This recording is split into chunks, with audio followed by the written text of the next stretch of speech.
this year. Already got my picture. Hi,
George. Hey, George.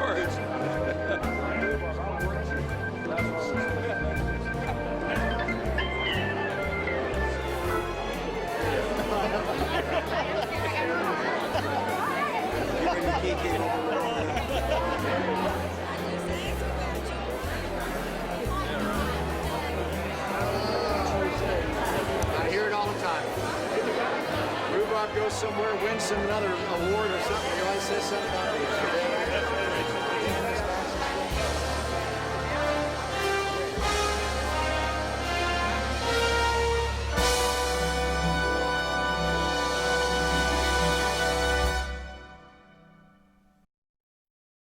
From the Atlanta Tiger, WQXI, the friendly Georgia Giant.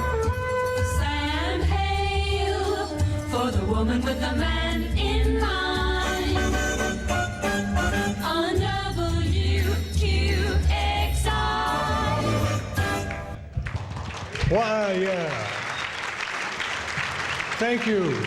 What an exciting night it is for me to be with some of my Quixie friends, some of whom I haven't seen in over 40 years. And I'm a little hoarse because I've been talking. Anyway, I sincerely appreciate the Georgia Radio Hall of Fame's allowing us to join this evening's proceedings. And I've just learned there's going to be an event next year. John Young is putting together the reunion for the Z93 people. Right now, let's meet the members of the Quixie 60 staff gathered tonight alphabetically. From Metro Atlanta, the man hired by Kent Burkhart and Barry Sherman to get the revenues up after the ratings were really beginning to roll back in early 1962, Jerry Blum. In the last full year,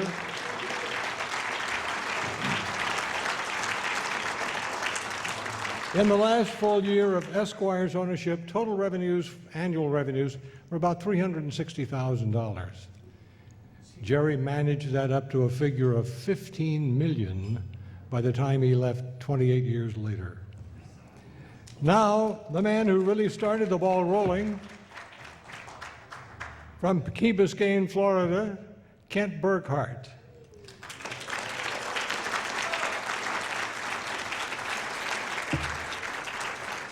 Kent built a winning team that constructed the foundation from which years of success followed. The consulting service he started in 1971 became a major force in radio programming across the nation. In their 24 years, Burkhart's firms gave direction to a total of more than 1,000 stations. They sold to McVeigh Media in 1995. Down from Georgia's Blue Ridge Mountains, to which she semi-retired a couple of years ago, Sylvia Clark. Although Archie wanted to put her music degree from Wesleyan to good use, she settled for a job as a continuity director at Quixie. Later, she rose to become music director not only of Quixie, but the entire chain built by Pacific and Southern. After success programming WWL in New Orleans and other stations, as well as developing a successful advisory firm, Tom Collins joins us tonight up from New Orleans. We're sorry Tom's brother Paul was unable to make it in person, but Paul sends his warmest regards. The Tiger Twins, as you know, became very popular back in the 60s. Coming over from Alpharetta Horse Country is Gary Corey.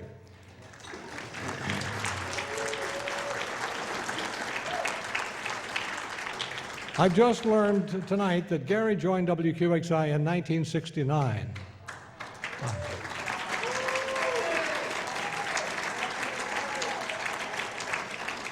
I apologize, Gary. I thought you came in the early 70s, and you no, but yeah, I made books for everybody in the 60s. And anyway, would you please give our regards to Red Nickerson?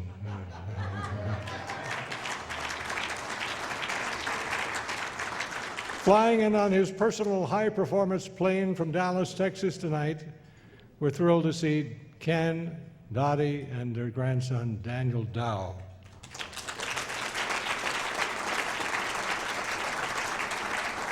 Ken should be a candidate for an All-American Career Achievement Award based upon his fantastic success.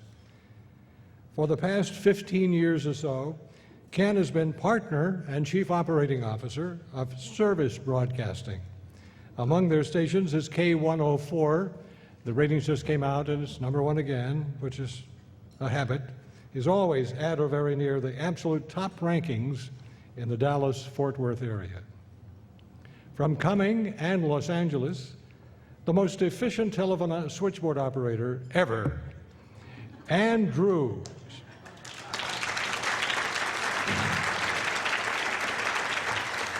Ann took hundreds of requests nightly, and from my vantage point, she was a very important factor in the success of her legendary husband, Paul Drew. We're sorry Paul isn't able to be here tonight, but we're really glad to see you, Ann. Thank you. WQXI went on the air 60 years ago. We're celebrating Quixie's 60th staff, and to fit right in with that theme, we offer greetings to Red Jones.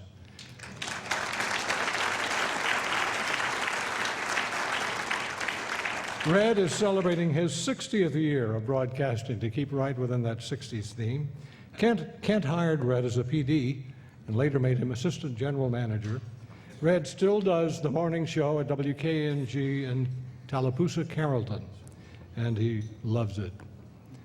Joining us tonight from Tallahassee, Florida is a man given the air name Ricky Lane by Bill Drake when he hired him at Wake in 1961.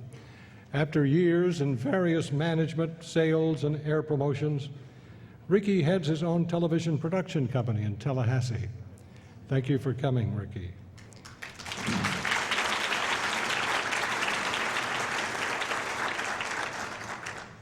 Robert Rounseville put WQXI on the air in 1947. Edith Lassiter began working for Mr. Rounseville a couple of years prior to at his Cleveland, Tennessee station, and she says, I just did it. Everything from writing copy, news, bookkeeping, to executive secretary. It's great having someone from the beginning with us tonight, and tonight I've named Edith WQXI's First Lady.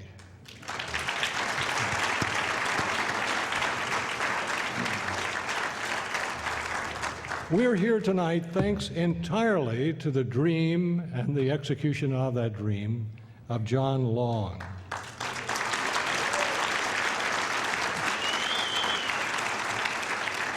John and Patty live on the Georgia coast at St. Mary's, where they volunteer on Cumberland Island.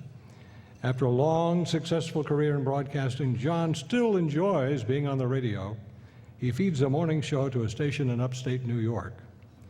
John, we're thrilled that your dream has tonight become a reality.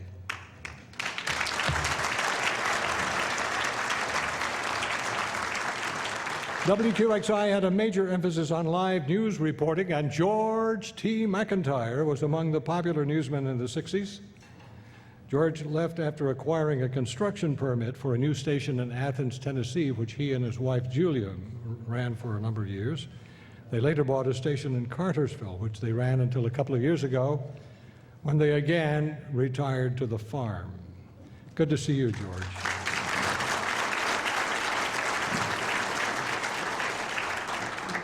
There weren't many on-air positions for a stretch of time at WQXI in the 60s, so Carl Phillips took what he could get.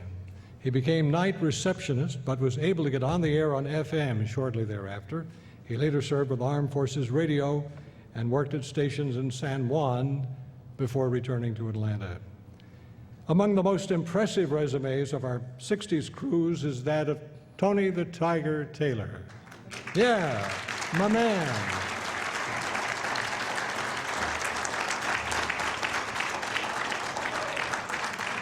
From Atlanta, Tony scored tremendous success in Philadelphia, Los Angeles, and New York City.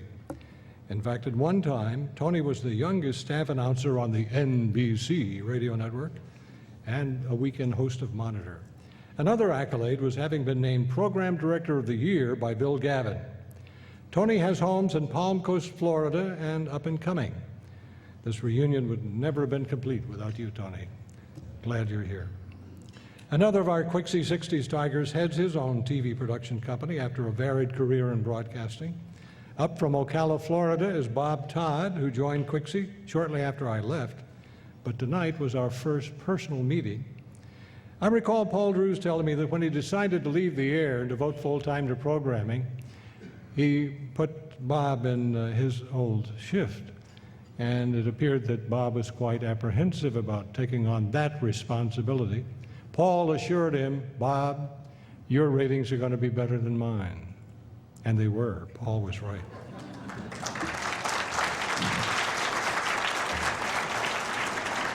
There is yet one more Quixie staff member here tonight, and you'll meet him shortly.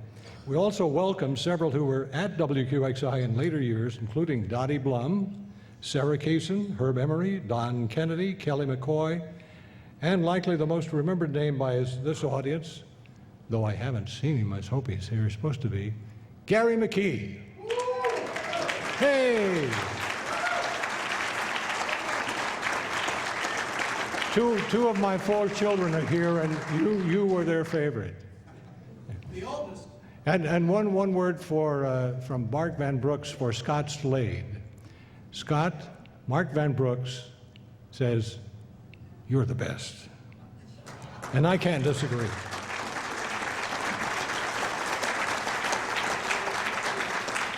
Again, thanks to each of you Quixie Tigers for coming, and thanks to the Georgia Radio Hall of Fame for allowing us to reminisce and be part of this grand evening. Thank you. A hand for the Quixie Tigers.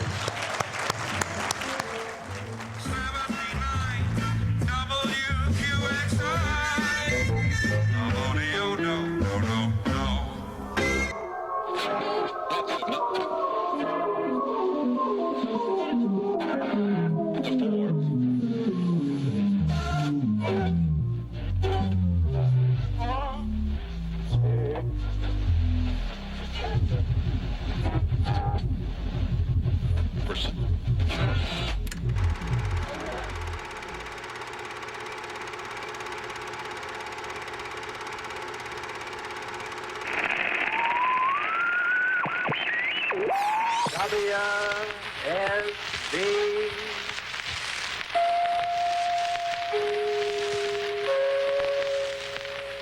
The voice of the South, radiophone broadcasting station of the Atlanta Journal, Atlanta, Georgia.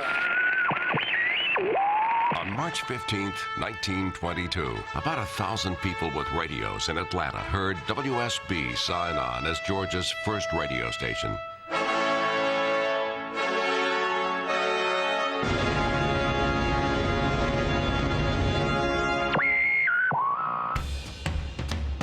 In a very short time, radio stations sprang up from the Georgia mountains to the peanut fields of southwest Georgia to coastal Georgia.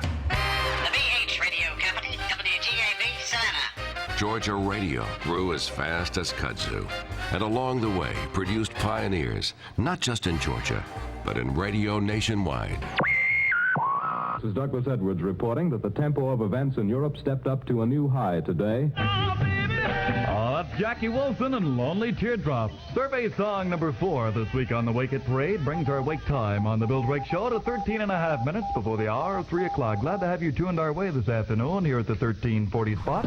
85 years later, on March 15th, 2007, a nonprofit organization was born to recognize Georgia radio people, past and present. Each year, outstanding Georgia radio people will be inducted to the Georgia Radio Hall of Fame, whose mission is to also collect and preserve Georgia radio memorabilia, artifacts, equipment, audio, written and oral history. The Georgia Radio Hall of Fame invites you to become a voting member.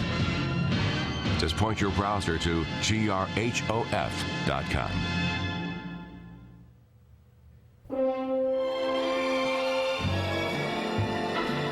Good evening and welcome to the 2007 Georgia Radio Hall of Fame induction ceremony. Ladies and gentlemen, Georgia Radio Hall of Fame founder and president, John Long.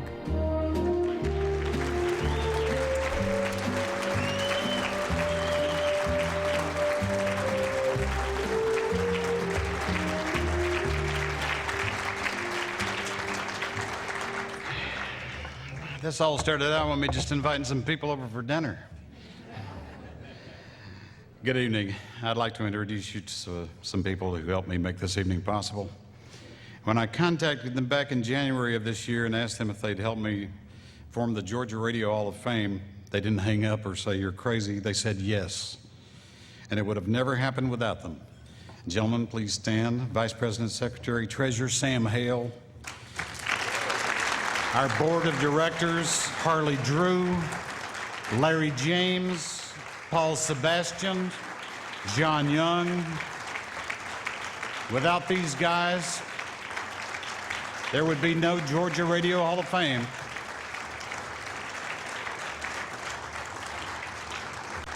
We are indeed honored tonight to have the director of the Film, Video, and Music Office of the Georgia Department of Economic Development with us. Please welcome, if you will, Mr. Bill Thompson.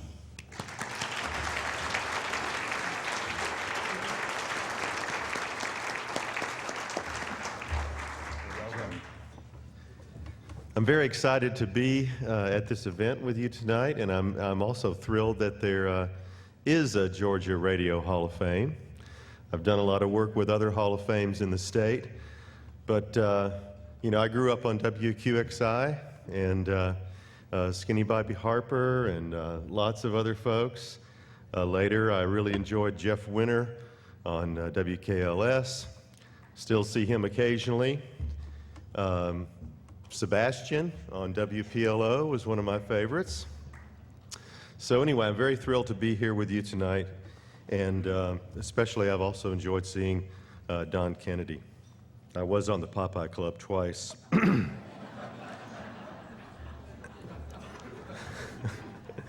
I'm here on behalf of the governor, the Honorable Governor Sonny Perdue of the state of Georgia. I have an accommodation here that I'd like to quickly read.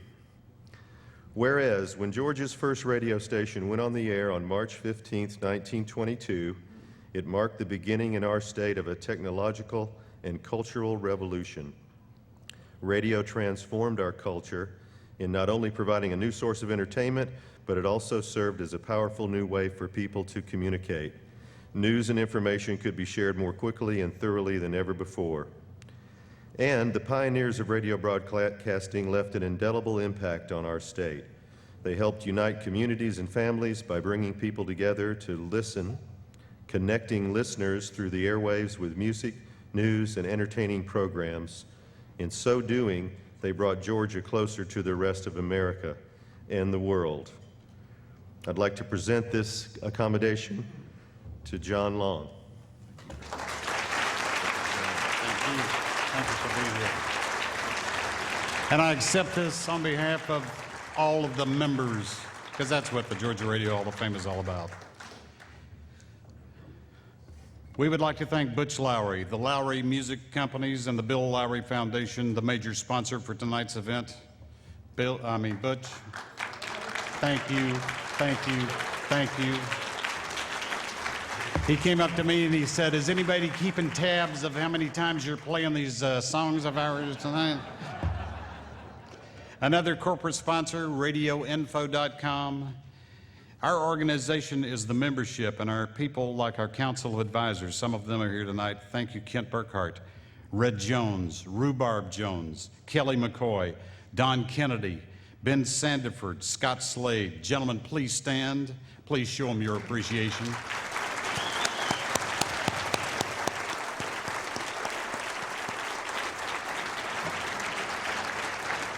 Nonprofit organizations cannot exist without volunteers. Sarah Eberhardt is our volunteer media and marketing coordinator. Luke Teague, a student at UGA and employee of Magic 102 in Athens, joined, then emailed me and said, put me to work.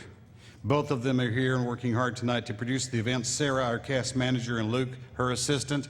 And Sarah is sitting back in the back. Luke is not here right this minute, but will be in a minute. He's bringing a special guest. Thank you both, Sarah and Luke. We're very pleased to have with us tonight Texas Radio Hall of Fame inductees Kent Burkhart and Ken Dow. Gentlemen, thank you for being here. And thank you, please tell Larry Shannon thank you for all his help. Kent, you were a big help too. Appreciate it. A lot of people helped make tonight possible. Meredith and Nathan Scherer and Ray Bernal have taken hundreds of pictures, and in a few days, information will be on our website of where you can order copies. Tonight, George Montiel, another member who volunteered, is here with Montiel Video Productions. He's the guy running around in the front with a camera. Henry Howard, Andy Sixsmith backstage directing video, Roy Adcox, Michael McElroy. They're taping our program. A DVD will be available soon. Again, information will be available on our website. Paul Lenz and his crew from Single Point Productions, Anthony Stubelink, Bob Bridges, Jack Terrell, they came from St. Simon's just to make tonight's program more than just a slideshow at your friendly neighborhood Kiwanis Club meeting. Paul Lenz donated equipment and personnel for all that you see tonight. Thank you, Paul. I want to thank Randy Brown and Brown Media. He was once Christopher Hayes, and I was his program director, and I gave him bits of tape of people winning T-shirts, $20 bills, and record albums, and he turned them into the most incredible promos you've ever heard. You'll see his work on these screens tonight. Thank you, Randy. You took my disconnected ideas, pictures and audio, and came through for me again. John Young, Eileen Kimball, Randy Brown, and Bill Elder are other voices you'll hear tonight. Diane Yvette, my lovely wife Patty, they're the ladies that greeted you when you came in the door tonight, along with my daughter Meredith. Lost my place, sorry. I would like for all the people I've just mentioned, please, to stand up and let us show your appreciation. Or do you remember that I called your names? I am pleased to announce that our 2008 Induction Dinner and Awards program will be held October 4th, 2008, right back here at the Marietta Conference Center and Resort. They've been wonderful to us, provided an excellent facility and outstanding service. Our website will have details sometime in the spring of next year. If you don't visit our website regularly, you'd be surprised at what's up there. Over 1,000 pictures now contributed by our membership. So I hope you'll stop by. Thank you again for supporting the Georgia Radio Hall of Fame. We hope you enjoyed tonight's program.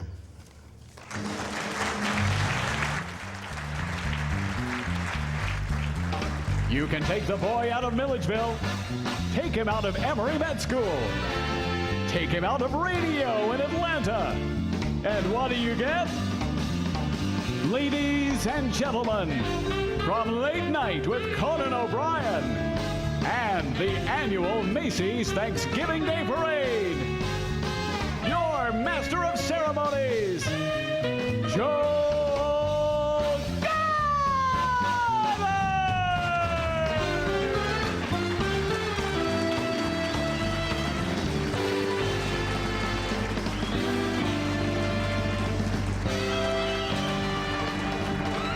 How are you?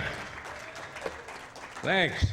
I've never been introduced with that music before. Somebody else gets introduced with that music. It's great to be back in the state of my birth, in the land of my people. Tomorrow my feet won't hit the ground until I found a Huddle House or its equivalent and bought 2 dozen salt-cured ham and biscuits to take back on the plane with us to New York. And by the time we arrive in Manhattan, I will take the 4 that are left and save them for a rainy day, probably the next morning. I'm glad to be here with you on this very special night. Actually, with some of the experiences I've had, I'm glad to be anywhere and lucky to be anywhere. In Manhattan the other day, where still another high-rise was under construction, one of those enormous cranes accidentally dropped a several hundred-pound bag of cement, 20 floors, right to the sidewalk. Kaboom! Barely missing a pedestrian by about 3 feet. 2 announcers saw that happen. One announcer said, "Did you see that? Man, that's luck." Or maybe he said, "Did you see that? Man, that's luck." Anyway, the other one said, "Nah, that's not luck. Joel Goddard, that's luck." Well, yeah, I am lucky, extremely lucky, as I said, to be anywhere, but especially to be with NBC Late Night with Conan O'Brien. I've been hired and fired off of plenty of gigs in my life, and this is my favorite one of them all. And broadcasting is absolutely my first love, but I'm lucky to be able to make a living in it because while it is my first love, it is not my first talent. It's my second. First would be foreign languages, I think. But I cannot even remember when I started wanting to talk on the radio, which is how I must have said it, whereas I can remember when my fascination with other languages kicked in, and then still after that, wanting to fly airplanes. At the end of the day, whether that's 20 years from now or 20 seconds from now, I probably will have lived several years longer than I might have because of having been able to stay with my first love. Time flies, whether you're having fun or not. And lucky indeed that I could make a living doing what I preferred to do. But it is seen more considerate when asked for career advice to temper this first love business with the stipulation that you have to crank common sense about your own makeup into the equation. One has to be realistic about what is and what isn't, and about genetics. If someone longed to be a star of grand opera and turned out to be tone deaf, or if I had dreamed of a career in the NBA, we both most likely would have been headed for a lot of disappointment. Like every little boy, I wanted to be just like my daddy. Well, I'm not. He was 6'2", had blue eyes, and his friends told me that he could have gone pro in baseball. So much for genetics. So that's kind of an on the other hand, CYA, isn't it? Lucky, I say? How many people are lucky enough that they get the privilege of ever realizing any ambition, let alone their primary life's ambition? Well, you guys are. I'm guessing 99% of everybody here chose this profession and without any gun to your head. We're all lucky. Give yourselves a hand. So I realized mine at age 16 when I retired from about 4 years in the grocery business at Colonial Stores in Milledgeville and took a 10-cent an hour pay cut to start with WMVG Radio for 75 cents an hour. It was worth the dime. From the days of yore, one Georgia broadcaster comes to mind who had a magnificent, rich voice and a killer delivery. Let's don't call him John Doe. Let's say announcer number one. Now, about him, someone once said, "You know, announcer number one is better dog drunk than the rest of us are cold sober." He was right. This was in my college/WGKA days. Now, back then, GKA was an AM and FM classical music station in a 2-story frame house. Studios at 1140 Peachtree Street in the house that music built. Anyway, the AM station's frequency was 1,600 kilocycles. Okay, kilohertz. And as our competitors used to laugh and say, at 1,600, it came in like gangbusters, all the way to the end of the block. And some of those opera records, a lot of them on the Angel label, had gotten pretty worn and would have a stuck place or two on them. On them. Now, this may ring a bell with you. The owner also owned a very fine record shop downstairs, which sold classical and opera stuff. But somehow those worn records still didn't get replaced very often, if ever. One evening I had put on one of those wonderful 25-minute long Angel Side and bugged out up the street to the drugstore for something to eat. As I returned, unlocked the front door, and started up the steps, I heard the phone ringing off the hook. For 10 minutes, some soprano on that record had been going, click, click, click. So, and I bet you that record still never got replaced. And this, too, may ring a bell. Nowadays, what would we do? I mean, how can we live without cell phones, word processors, or Xerox machines?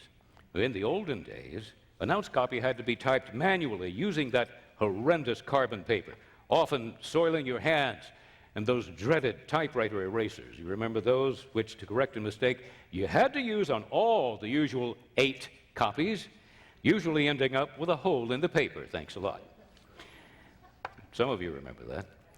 I said 8 copies. Now, each successive carbon fuzzier and less legible than the previous. In most radio and television stations where I worked as a disc jockey, booth announcer, or whatever, the original and best copy, of course, went to sales. And guess who got the 8th copy? You guessed it, the announcer, of course, the poor sad sack who had to read it on the air. You probably got several of those pieces of copy, some of you. Now, speaking of paper, how many of you here despise paperwork as much as I do? Probably all.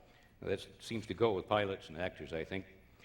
I don't even sign my checks. I have a stamp. All I want is to show up on time, know my lines, hit my marks, go home and wait for the check, and that's it. Okay. New subject, encouragement and support. I do wish that more actors and announcers could make a similar toast, but I suspect that not enough can. Here's to J. Clinton Goddard Sr. and Gladys Evans Goddard, my parents, neither of whom, to the last breath they drew, ever said to me, "When are you going to get a real job?" Is that familiar?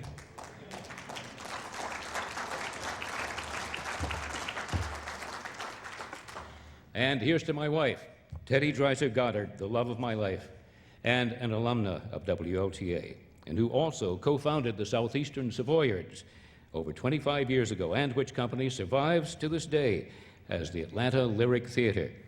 And Teddy has supported me twice during our all-too-short time together. She kept us in New York at a time when it was scary. She's the main reason that I'm still there, and she's welcome to do it again. Now, this really does have to do with broadcasting, but Teddy's is the last face I want to see someday before the lights go out. I said it the way I mean it, but if the wrong talent read that line without considering the sense of it, he might say, "The last face I want to see." So you see, it is all in the read, isn't it? But I meant it the first way. The point I'm belaboring, and of which you're already aware, being that voices are important, but the read is probably the most important, and I'm still working on that. Another key phrase, announcer ego. We all have it, or we'd be doing something else. This can provide perspective and put it on an even keel, I think. Over 30 years ago, around 1:30 in the morning, during a board shift at WLTA, I got one of those calls. And I know you don't need an interpreter. You've gotten them too, haven't you, in the wee hours?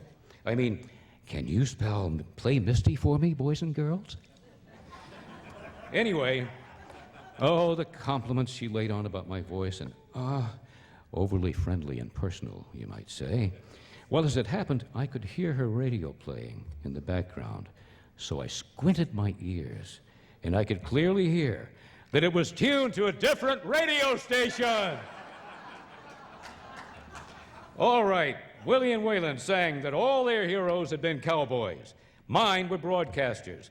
And to begin with, they were Georgia broadcasters. We're here to honor them tonight. Let's get the show on the road.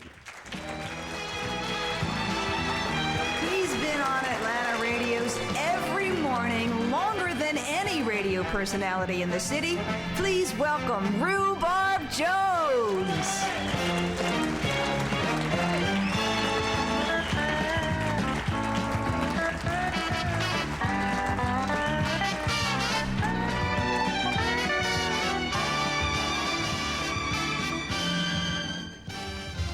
John, where's the script? John? Script, okay. No, before we go any further, I look around this room and I'm disgusted. I really am. Guys that I worked with, I had the honor to work with Gary Corey over at the old Y106. Funniest man I ever worked with is Red Nickerson. Can I get an amen? And sitting next to Jim Vann, who's been at Kicks 1015 since the Napoleonic Wars. I don't know.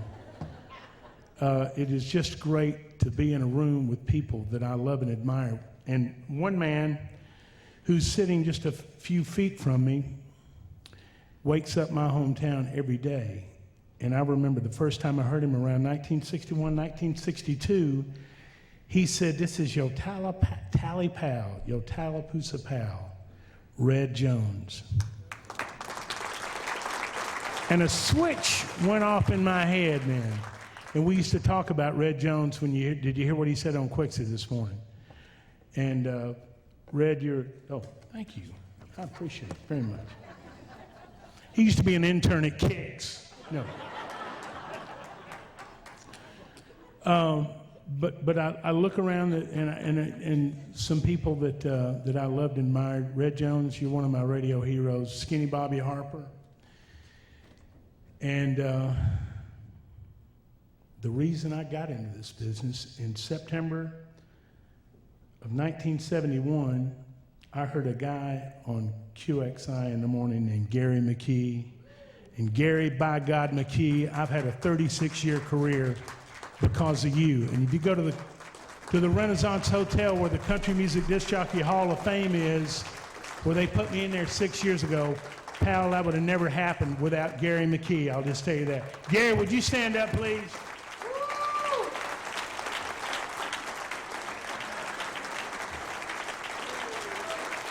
And I love this guy. And his boss, Jerry Blum, I've always admired you. By the way, Morty Seinfeld called. He wants his glasses back.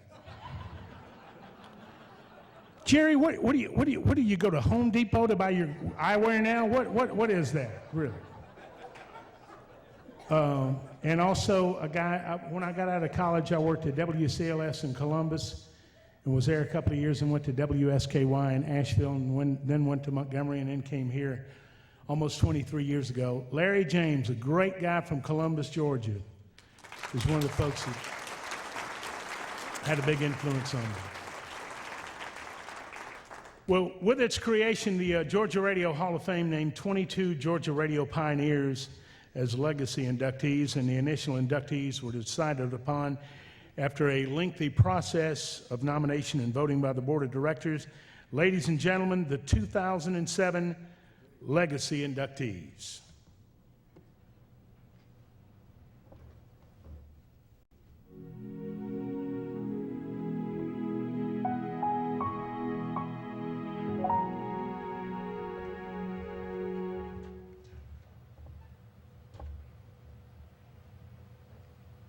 Let's see where I'm at on the go-ahead seat. Right now, 17 minutes after 6 o'clock. Hootie Brown, known as Cousin Al on WGBA and WDAK, spoke the language of his listeners, the mill and shift workers in Columbus. Cuz read Snuffy Smith out of the morning paper. Well, now, let's see what they're doing up in Hoot and Holler here. That's on page D13. And he made his listeners hungry, talking about cackleberries and cathead biscuits, as he joked about his fictional wife, Annabelle, and their host of crumb snatchers. Brown separated his country fried on-air alter ego from his business persona. He owned the Background Music Company and a record store in Columbus. There we go. 1968 sound, music by the Beatles, and it's called Lady Madonna with Buddy Carr. 2:39 the afternoon, 21 minutes away from Harley Drew at 3 o'clock. Buddy Carr, real name John Odom, got into broadcasting at WJAT in Swainsboro, Georgia. When popular top 40 station WBBQ in Augusta posted an opening, Buddy decided to take a shot at it.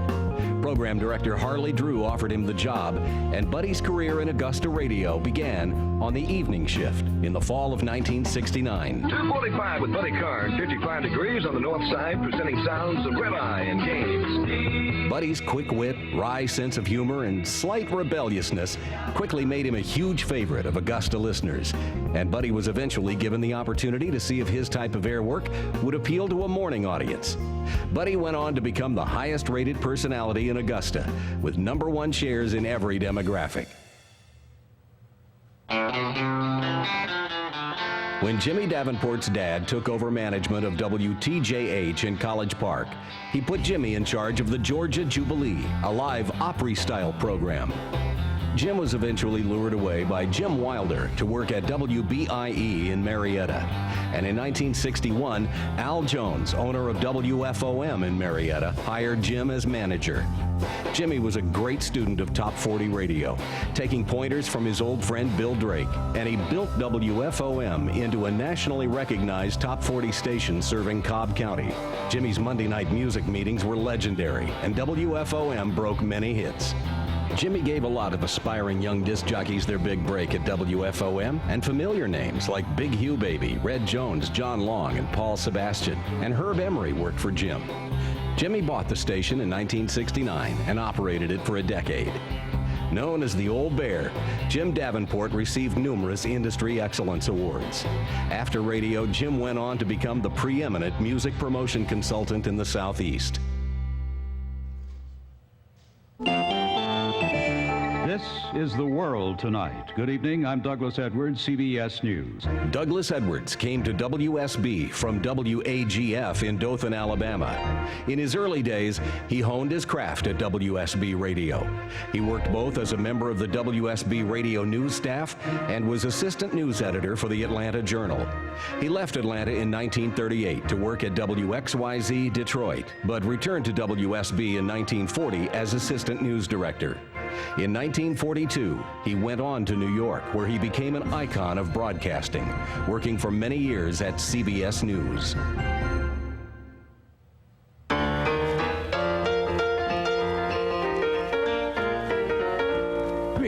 Hammer in, Hank, won't you hit one more? Make a score and then one more. The golden number is 714, 714, 714. Boost the Braves, sound the call, yell for Hank, one and all.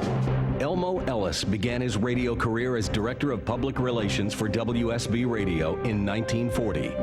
When World War II broke out, Elmo joined the Army Air Corps, where he worked as a writer and producer of radio programs that aired on the major networks.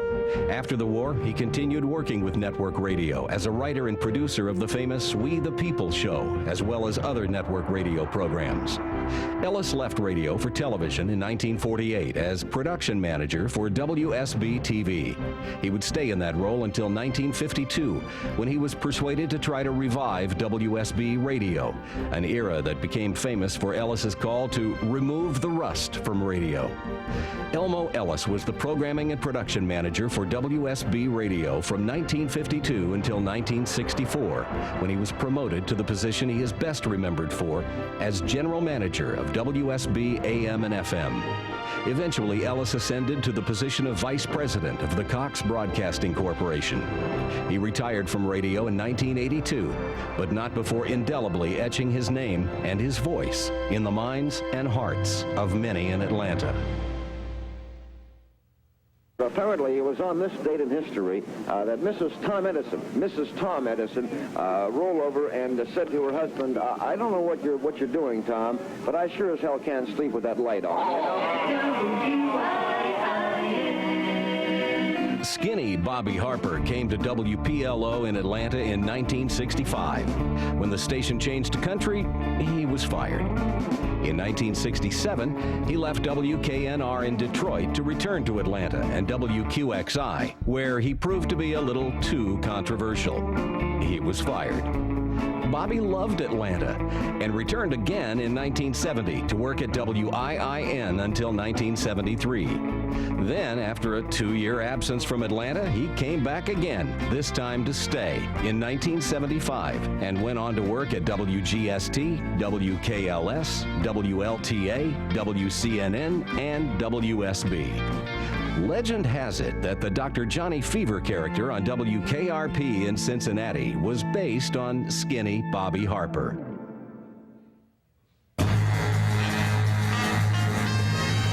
He's in. Bad news. He's on. Just call me Angel of the Morning. Good morning. This is the Little Devil of the Morning, the Patrick Aloysius Hughes Show at 8:10. WQXI, good morning to you time.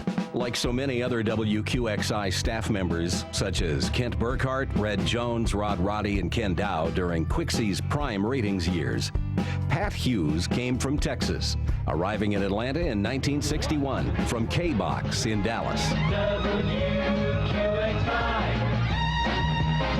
And the beat goes on. 12 minutes past 8 o'clock. Good morning. How are ya? He gained and maintained high audience ratings. He was involved in numerous outside activities, such as weekend record hops at Misty Waters and early promotion of Ronnie Millsap, who, as we all know, would go on to become a legend in country music. Pat was instrumental in obtaining a Scepter recording contract for Ronnie in 1965. Pat Hughes worked as a booth announcer at WAGA television until his death.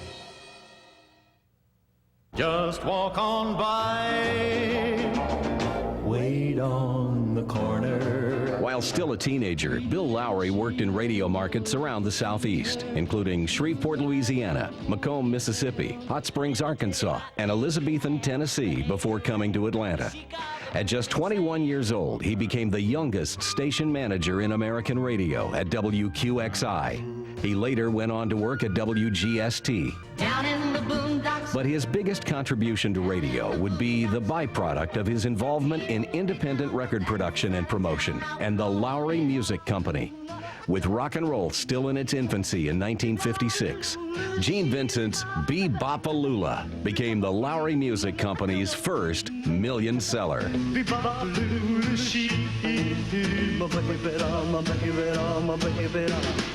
The following year, another Lowry published tune, Young Love, reached #1 for both Tab Hunter and Sonny James. They say for every boy and girl, there's just one love in this whole world, and I know I found mine.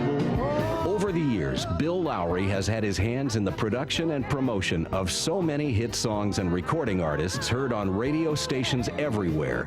There were times when it seemed like you couldn't go more than a quarter hour or so without hearing at least one of his hit records. The games people play.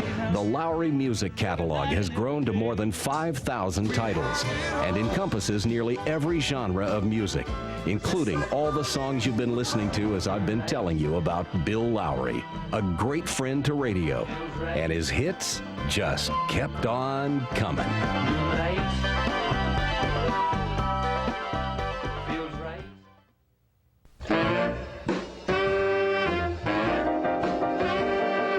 Daddy works the night shift. He works hard all night long. First heard on WAOK as the Mystery Lady in 1954, Zilla Mays revealed her identity in 1955 and began hosting The Dream Girl Show, which aired on the station every night.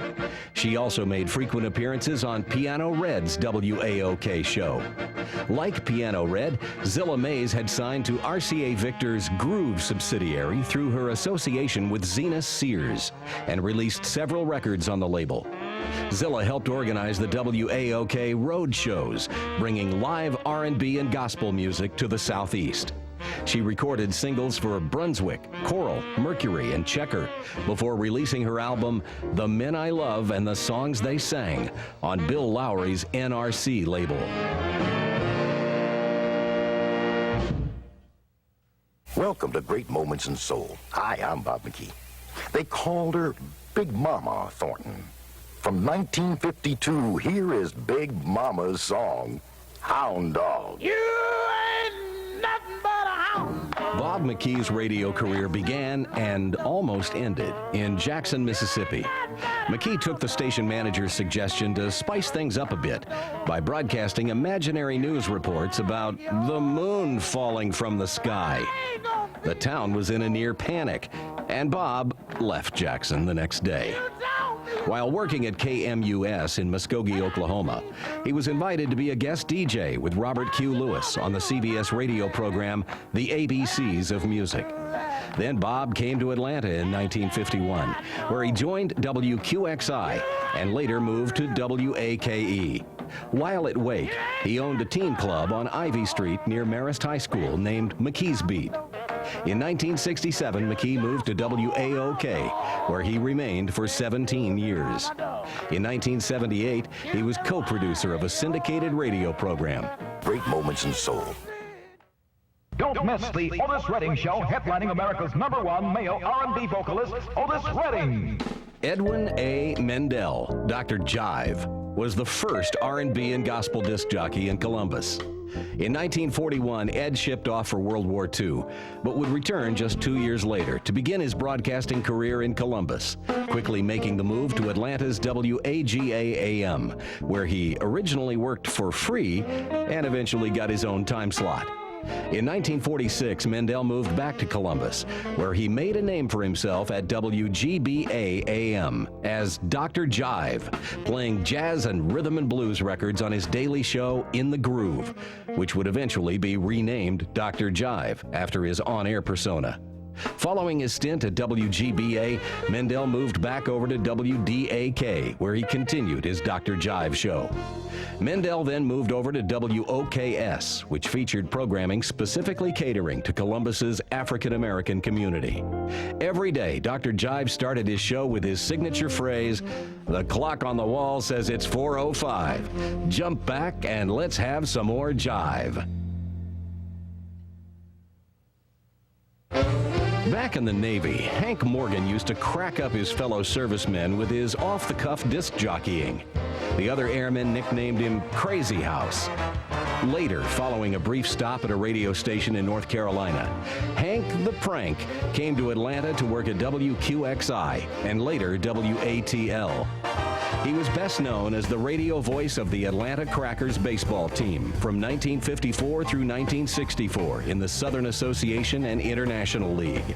He then joined Mel Allen and Ernie Johnson on WSB as the radio and television broadcast team for the Braves in 1965. He was one of the first sports announcers to deliver play-by-play of Georgia Tech SEC basketball.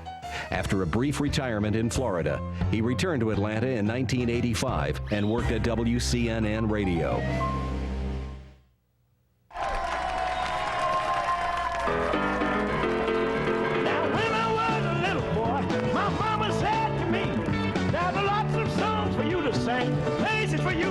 In the early to mid-50s, William Perryman, known to many as Piano Red, struck up a lifelong friendship and professional relationship with Zenas Sears, who had a show on WGST called The Blues Caravan. Sears had moved to WATL and had taken over the management and eventually the ownership of the station, changing the call letters to WAOK and introducing an all R&B format. Sears maintained a close relationship with many of Atlanta's R&B artists and recorded Perryman, Piano Red, at WAOK. Red also hosted a radio show from 3 to 4 each day, which was broadcast from a small structure in his backyard that was outfitted with a piano and microphones and connected directly to the studios at WAOK. I'll be there when you call. It's my town, Born Born in Macon, Helen Farmer Popejoy received her early education in Bibb County schools and graduated from Wesleyan College and from Wesleyan Conservatory in 1945. From 1945 to 1953, Mrs. Popejoy was in radio at WMAZ. I had won an award in overall radio excellence, and with it came the job. So I started with MAZ the very next day. They put me in the brand new news department. You see, we had never had a local woman on the news regularly. She also worked at WBML in Macon and WRBL in Columbus. After a successful radio career, Mrs. Popejoy went on to enjoy similar success in Macon television. Later, she remained engaged in community, charitable, and church activities, as well as teaching at Stratford Academy and Wesleyan College.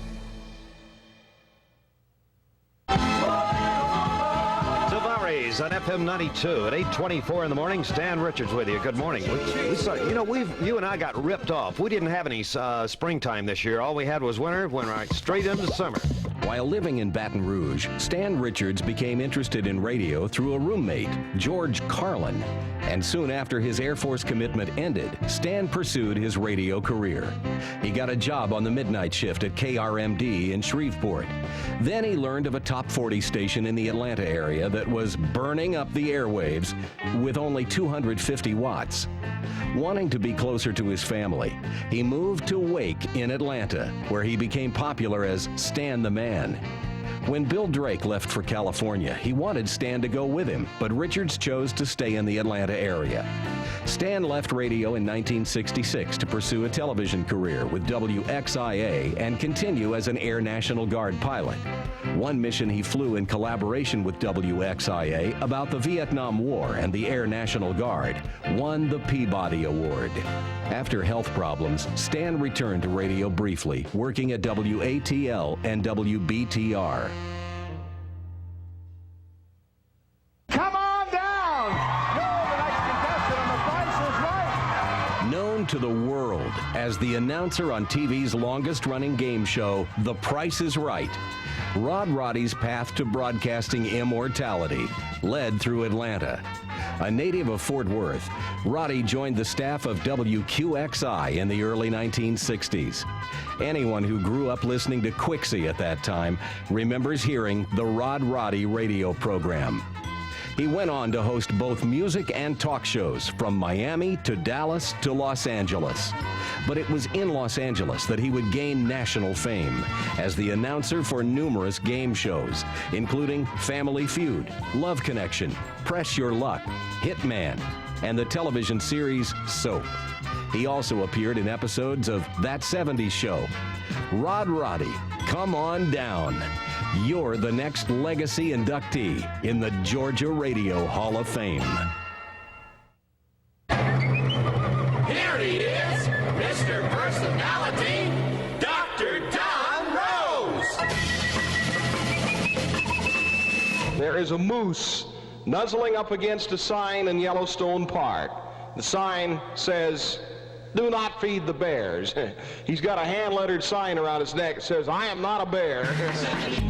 After 4 years at the University of Nebraska, where he majored in accounting, Donald Rosenberg worked at Coil in Omaha, KTSA in San Antonio, and KRNY in Kearney, Nebraska, and with the same dismal result in each city.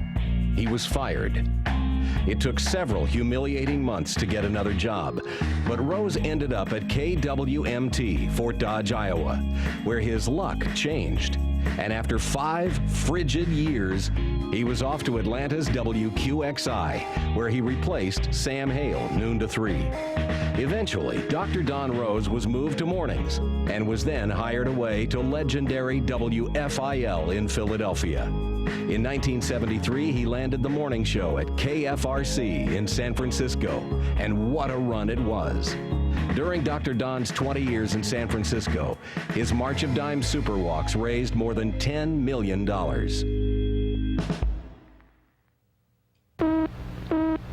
This is Guy Sharp with TV5 News Scene. Heavy thunderstorms are moving slowly over Atlanta at this time. Flooding near creeks and in low-lying areas is now taking place. These storm cells should diminish within the next 2 or 3 hours. Stay tuned to TV5 for further weather updates. Before Leland Guy Sharp, Jr. became a TV weatherman on Channel 5 WAGA, he always thought his career would have him looking up, but not at clouds. After studying at Young Harris and LaGrange colleges for a career in the ministry, Guy became associate pastor at the Rock Methodist Church in Thomaston, Georgia.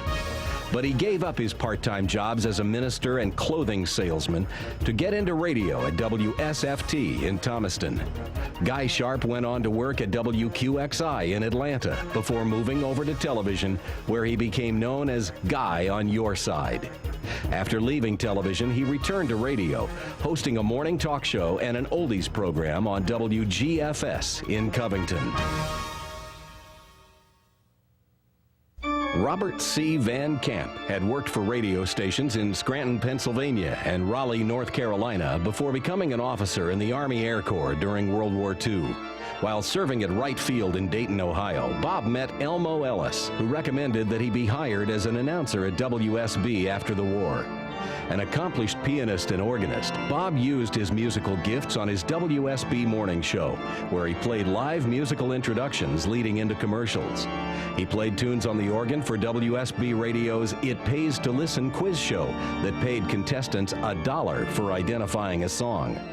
Bob Van Camp was the staff organist at the Fox Theater, where he played 2 or 3 times a day on weekends for motion picture presentations, sing-alongs, and small concerts. He was Master of Ceremonies for the Atlanta Pops Orchestra, conducted by Albert Coleman, and was the narrator for the Christmas tree lighting ceremony at Rich's Department Store for many years. We have exactly 1 minute now until 12:15, which means that these words right here are the last ones that will be spoken on WSB Radio from the Biltmore Hotel. Jerry Van Deventer began his radio career at a small station in College Park, and then in 1949, he became the music librarian at WSB. One day, Elmo Ellis heard what he thought were several people chatting and laughing in the WSB music library. Upon further investigation, he discovered it was just Jerry and urged him to become a staff announcer. Jerry recreated the WSB Barn Dance Show, doing the voices of all the cast, and became known as the Man of Many Voices. Ellis selected Jerry to host Night Beat on WSB, a show that reflected after-dark life in Atlanta and the world. Jerry counted Bob Hope, Jerry Lewis, Dinah Shore, Frank Sinatra, and many others among his friends and admirers. Jerry hosted the last WSB broadcast of Night Beat from the Biltmore Hotel on December 28, 1955. A rather unusual type of honor for old JV to have, and I feel inspired and nostalgic at the same time. It's been a great 6 years for me, and I'm sure a great 30 years for the station.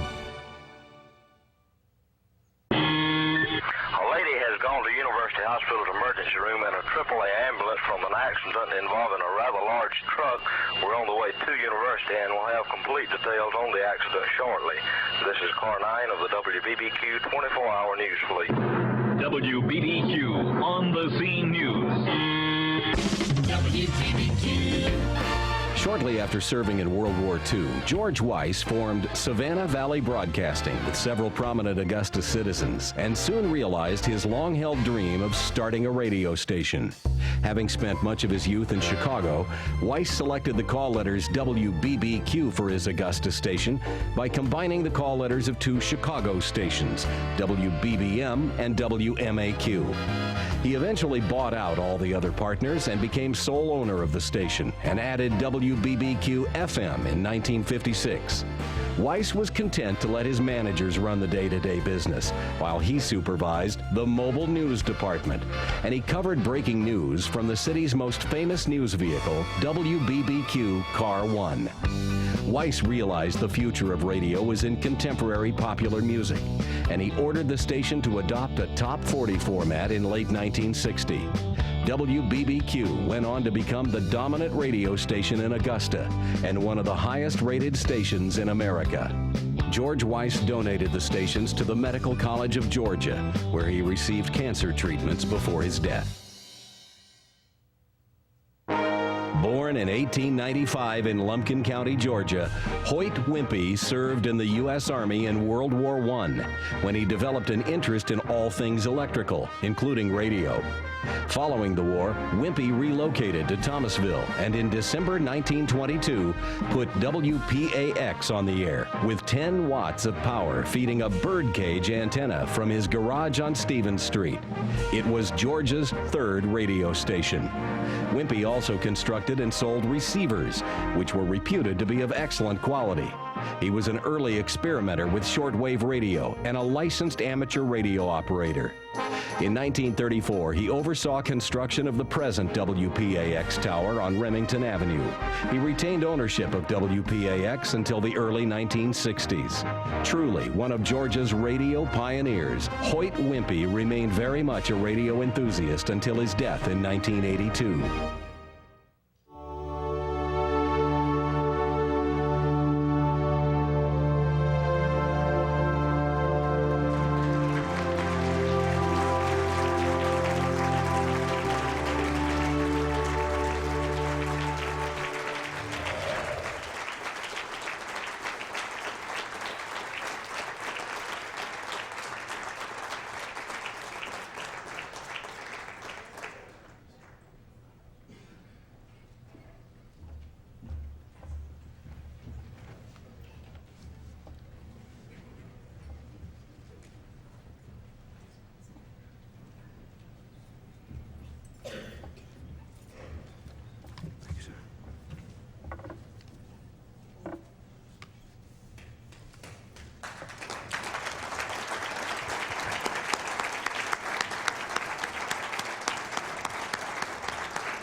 Accepting for Hootie Brown, Karen Clark, daughter, David Brown's son, Don Sparkman, son, Linda Sparkman, daughter, and grandchildren, Brendan, Caitlin, and Sarah.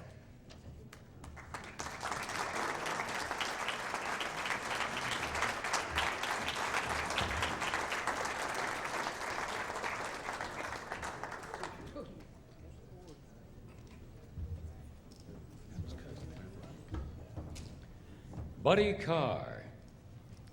Accepting is Harley Drew, his program director at WBBQ, if I'm reading this correctly, and the man who hired him. Do I have this backwards? Harley's right here.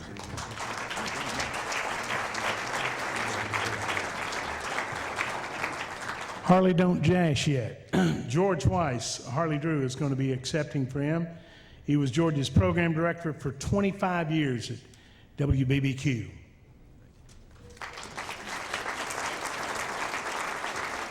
I'll tell you, it was such a pleasure to work for such a great radio station. George did love news more than anything in the world. And he said, take the radio station that's in your head and put it on my transmitter. And that's what I did. And we had a wonderful time. Great man. Buddy Carr was a marvelous morning man. And some of the best years of my life were spent at BBQ, and I'm glad to have been a part of it.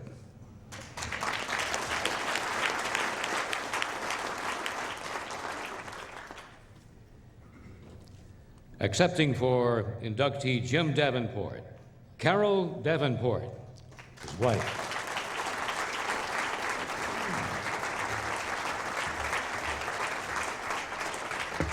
Thank you. This honor would have thrilled Jimmy, as much as for the opportunity to come and have drinks with old friends and retell all those old stories, as for the award itself.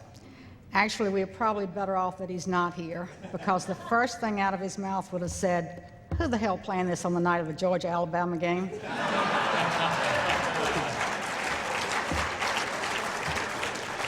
Then some of this furniture is a little flammable. And I'm not sure how we would explain to the granddaughters the reference to small farm animals. But what they do understand, or did understand about him, was his love of music and his love of people, and how he put the two together as often as possible. And he had a great talent for picking hit records, but it meant nothing if he couldn't have his friends with him and share it with them too, many of whom are here tonight. So on behalf of my husband and my family, I thank you.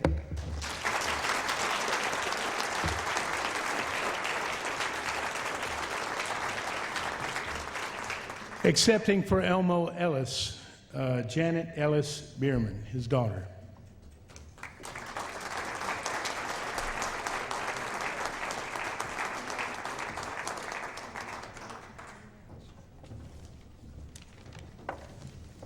Good evening. I'm Elmo's daughter, his favorite and only daughter, and I'm honored to accept his award tonight. Earlier today, I was sitting in synagogue observing Yom Kippur, and as I thumbed through my prayer book, I came across one of my favorite lines from Jewish liturgy. It says, "The departed still live on earth in the acts of goodness they performed and in the hearts of those who cherish their memories." And this idea, I think, is what the Georgia Radio Hall of Fame is all about: cherishing and preserving radio memories and recognizing those individuals who have performed acts of goodness by making radio entertaining, educational, and helpful to countless listeners. To John Long and everyone involved with establishing the Georgia Radio Hall of Fame, I want to express my gratitude. Thank you for recognizing my father as a legacy inductee. It's a comforting affirmation that his memory still lives on earth. Thank you very much.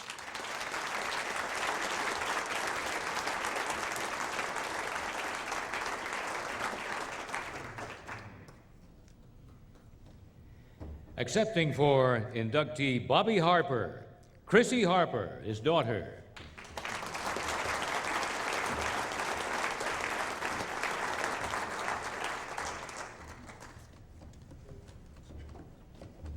Thank you.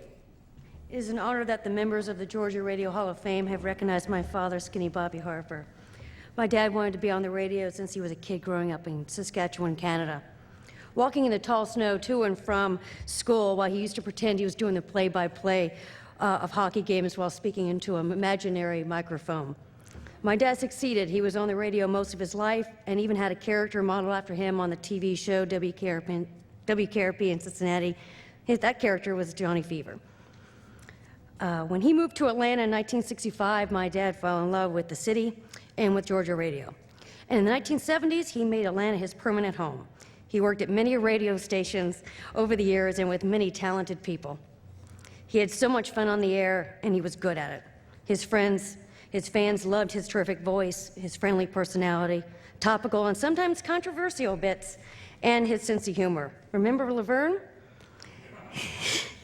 He knew he was blessed to work in this profession. I'm proud to accept this posthumous award celebrating my father's contributions to Georgia radio. Thank you.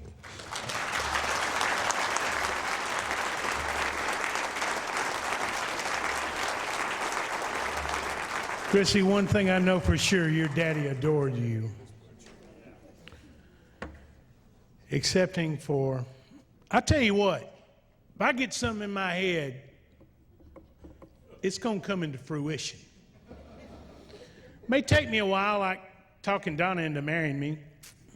Donna, my wife Donna, would you stand up, Donna?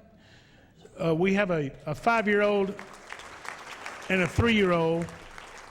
And by the time the 3-year-old gets out of diapers, I'll be in them. But let me just say, but like I say, if I believe in something strong enough, I'll make it happen. One thing that I wanted this town to honor, this state to honor, was a great man who gave us so much music. And if you turn off I-75 or I-85 onto Claremont Road, you will go down Bill Lowry Parkway, and it happened. Accepting for Bill Lowry, a great man, his dear son and dear friend, all of us. Ladies and gentlemen, Butch Lowry.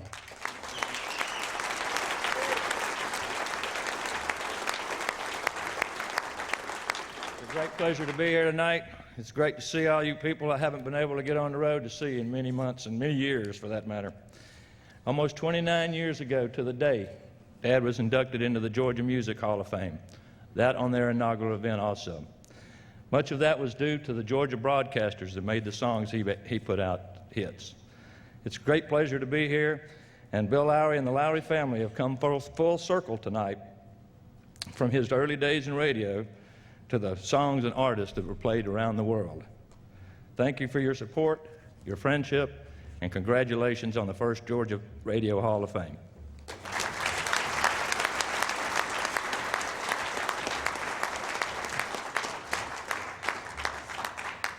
Accepting for Bob McKee, Mickey McKee, his daughter.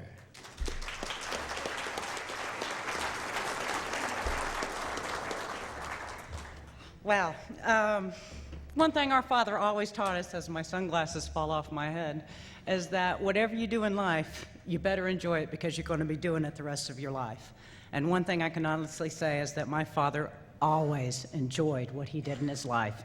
He loved his work, he loved music, and he loved the community. And on behalf of the McKee clan, I thank you so much for remembering our father.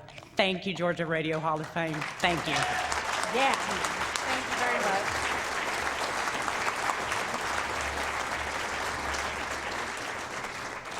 Accepting for Ed Mandel, Susan Mandel, his daughter.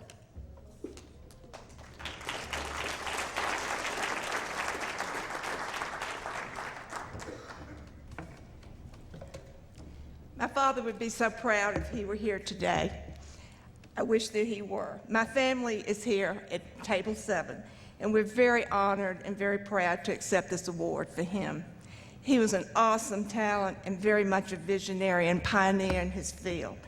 Thank you, everyone at Georgia Radio Hall of Fame, especially John Long and Larry James. And a special thanks to Brian Poust, who helped me put together the bio and the pictures. Thank you very much.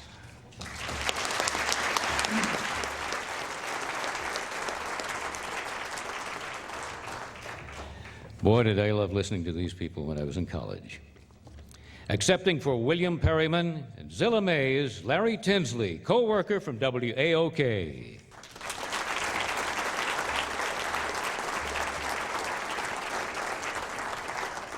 To Miss McKee, your father, Bob McKee, he was like a father to me at WAOK, and it's just a pleasure to see you here tonight. God bless you, my dear. Yes. When I came to Atlanta, I guess still wet behind the years, to WAOK, Piano Red, everybody told me you had to go see and hear Piano Red because his stint at WAOK was done. And I went to see him in Underground Atlanta. It was a thrill to meet him, a thrill to hear him, and it's a thrill to accept this award for him tonight. And for Zilla Mays, what can I say about Zilla Mays? I'm the host of Sunday Morning Praise on V103 now. And Zilla Mays was our first lady at WAOK, and I was her program director for many years. And she did a prayer segment every day, and she just prayed for people, and I'm sure if she could stand before you tonight, she'd be praying for you as well. It is a pleasure to accept this award because every broadcast from her came, seems like from the transmitter of her soul. And she did it with joy, peace, and love, and she spread that love everywhere she went. So it's truly a joy to accept this award on her behalf tonight.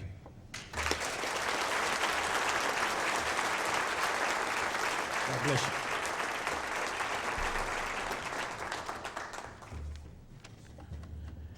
Accepting for Helen Farmer Popejoy, Parks Hill and Waite Paperjoy, daughter and son.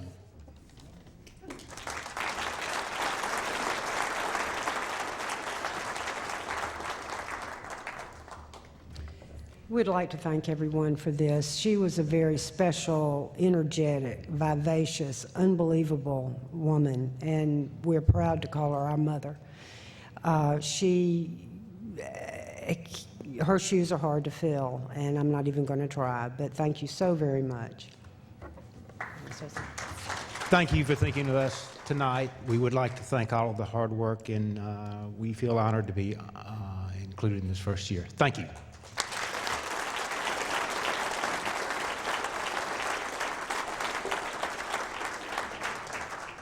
Accepting for Stan Richards, Dot Walsh, his widow.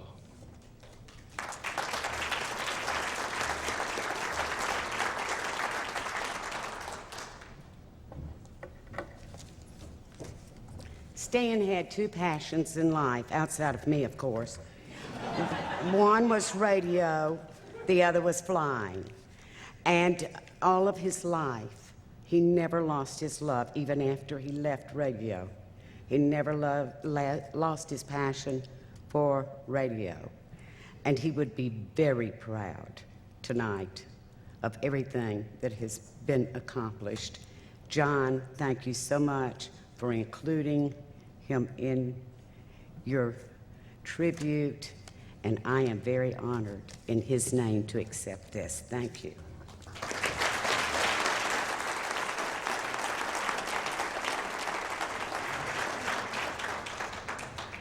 Accepting for Roddy, Tom Crimshier, his friend.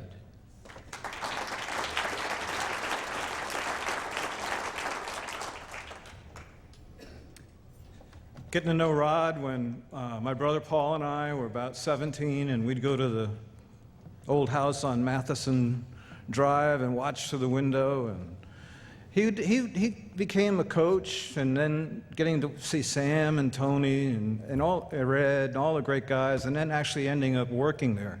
What an experience! But Rod and I stayed friends for the rest of his life, and had an opportunity for him to work with me in San Francisco, and then during my traveling, I'd get to see a lot of him in Los Angeles, including in the end when he was having his cancer and died.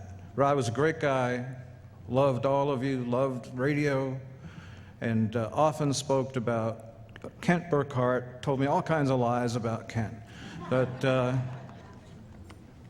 he was there. Thank you.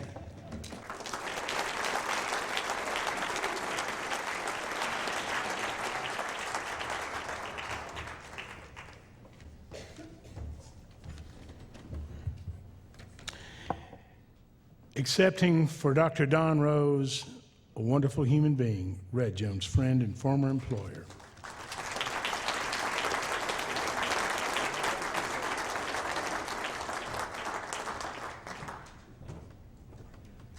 You heard a lot about Don and some of his background with the video that we saw.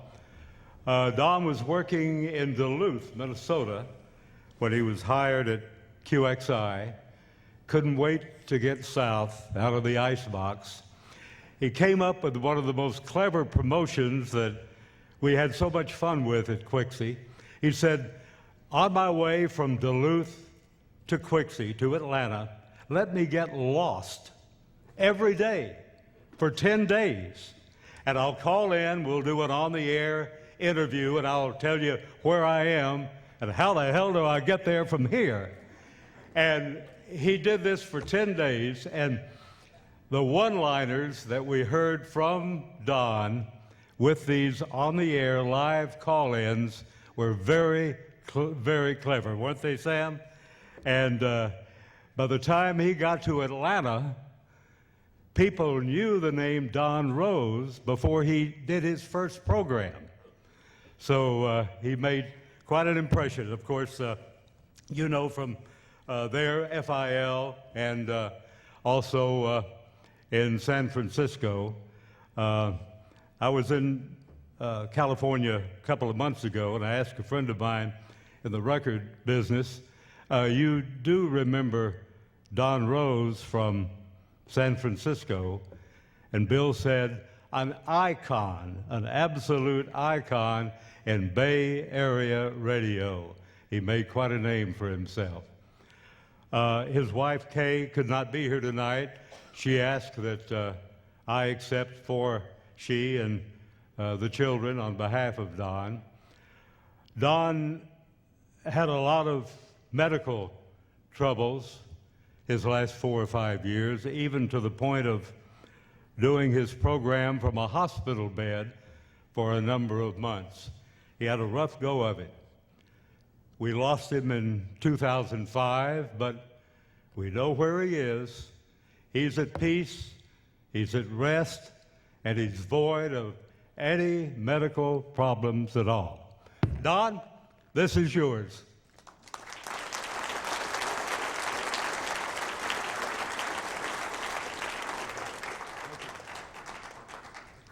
Accepting for Guy Sharp, Lee Sharp, his son.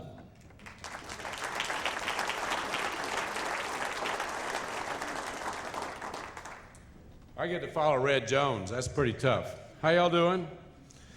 First, I would like to thank John Long for getting in touch with me about the award ceremony. This has been awesome tonight, and the food's not bad either. Although most of my dad's history was in television, he often paid tribute to his beginnings. He started out at a small radio station in Thomaston, Georgia, and moved on to Atlanta. He was still in radio, but when his offered television position, his career took off. He never forgot where he came from, and growing up, we were always hearing many names of a lot of people in this room.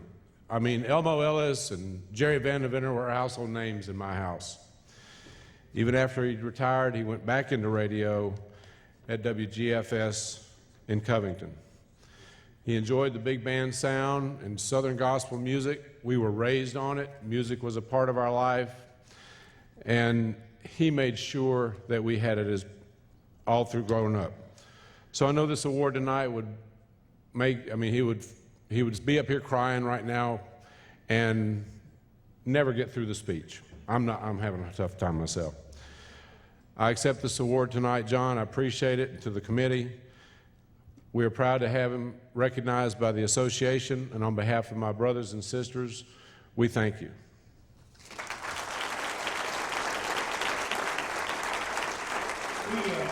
The first name we called out, she didn't realize she could speak. When I got out of college in 1974 and got my first job in Columbus, Georgia, none of the morning shows in the market started till after 7 a.m. because there wasn't no point in turning the transmitter on till Cousin Al got off the air. Hootie Brown's daughter right here.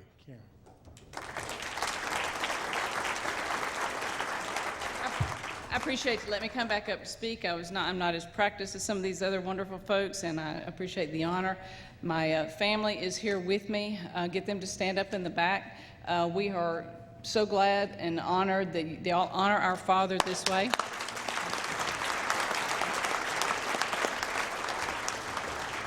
He, however, would say it's much ado over nothing. He didn't really think anything about what he did. It was just getting on the radio and talking to his friends, and fortunately, most of the people thought he was friends as well, and we keep those friendships even today, and they keep the memory of my father alive, and so we are honored and grateful at this award that y'all have given our father, and we will treasure it always. Thank you very much.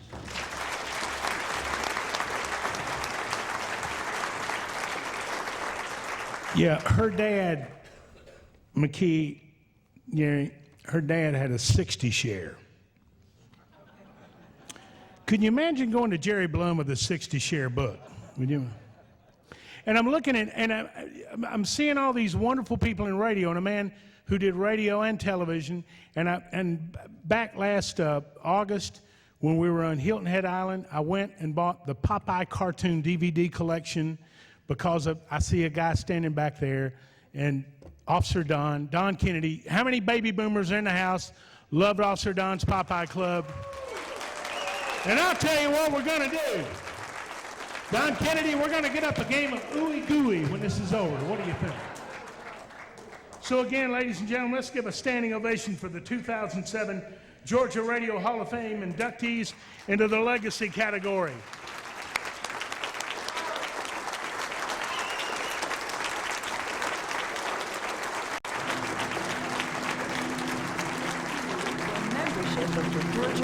Hall of Fame began nominating candidates in March of this year for induction in the Career Achievement category. Here is that list. Those nominees present, please stand, and members of the audience, please hold your applause until all have been announced. Ladies and gentlemen, the Georgia Radio Hall of Fame singers, under the direction of Bill Elder. Bill Anderson, Jerry Bloom, Neil Bortz, Bill Bowick, Kent Burkhart, Bill Drake, Harley, Drew, Paul, Drew, Ken Dow, Don Edwards, Herb Emery, Charlie Fox, Leslie, Fram, Joel Goddard, Steve Goss, Johnny, Gray, Sam Hale, Clark, Howard, J.J. Jackson, Larry, James, Hugh, Jared, Red Jones, Rhubarb, Jones, Don Kennedy, Don King, Dale Ward, Leslie, Jack Lentz, John Long, Jeff McCartney, Kelly, McCoy, Gary, McKee, Moby in the morning, Aubrey Morris, Larry Munson, Fred Newton, Dale O'Brien, Ron O'Quinn, Kim Peterson, George Patton, Bobby Pope, Ludlow Porch, Randy and Spiff, Randy Reeves, Jerry Rogers, Bill Sanders, Paul Sebastian, Dickie Shannon, Rick Shaw, Scott Slade, Bruce Stevens, Ham Swain, Terry Taylor, Tony Taylor, Brother Garfield Turner, Dennis Wayne, John Young.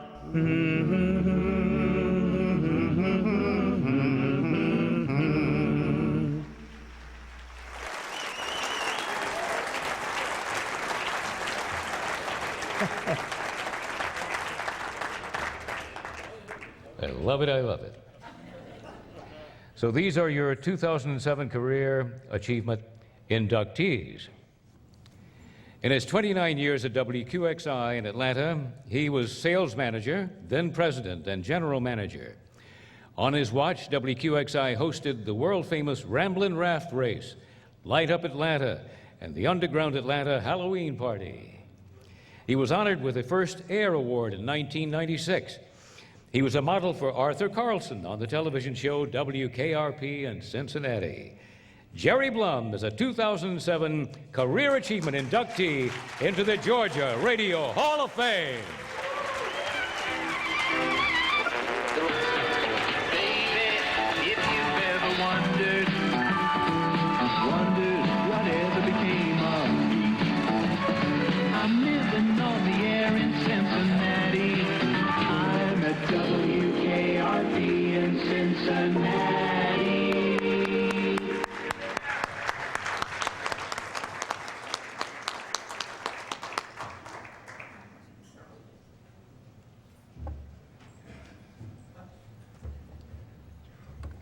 There is no script for this. I truly wish to thank each and every one of you that put your name next to mine and bestowed this honor on me. Thank you very much.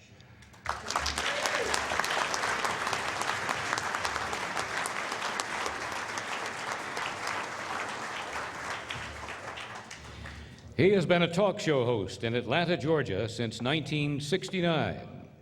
He worked at WRNG and WGST before moving to WSB. His show is syndicated nationally. Neil Bortz is a 2007 Career Achievement inductee into the Georgia Radio Hall of Fame.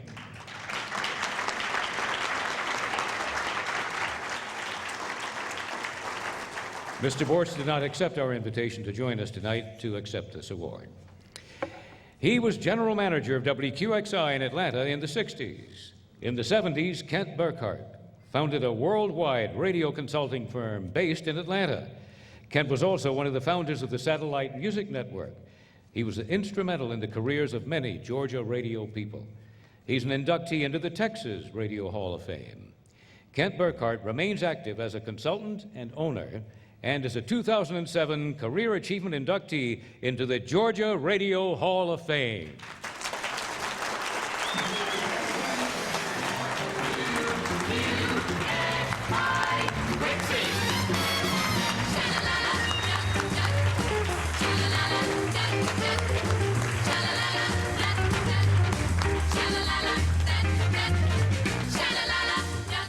Well, I want to tell you, we moved here in 1961. It was a rainy, rainy night in Georgia. Never forget it. The next day was sunny, and the next day was sunny. Sunny, sunny, sunny. Continue to be sunny. Sunny tonight. Thank you so much. This is beautiful. Thank you.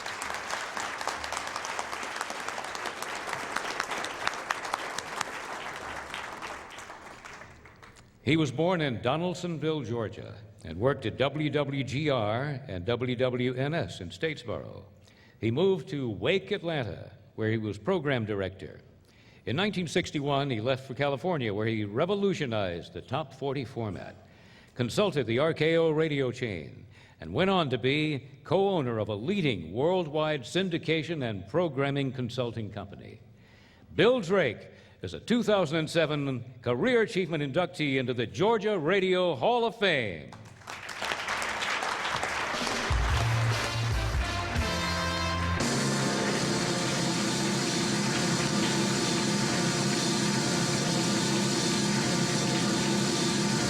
Accepting for Bill Drake, Ramona Palmer. I have just a short note from from Bill to all of you. It says, I remember most fondly all of the people I worked with in Georgia Radio, WMGR in Bainbridge, WWNS in Statesboro, and of course, Wake in Atlanta. It seems like a million years ago, and it seems like just yesterday. It was such a happy time for me. This is quite an honor. I'm very grateful. I thank you very much, and I thank you too.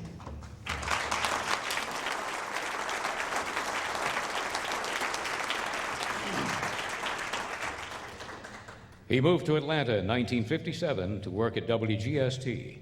He joined Bill Drake at Wake in 1961 and in 1963 went to WQXI. As host of the 7 p.m. to 12 midnight shift, he introduced Atlanta to the Beatles and was known as the bald-headed Beatle. He then became program director of WQXI, a position he held until 1967. He was a successful program consultant and vice president of programming for RKO Radio. Paul Drew is a 2007 Career Achievement inductee into the Georgia Radio Hall of Fame.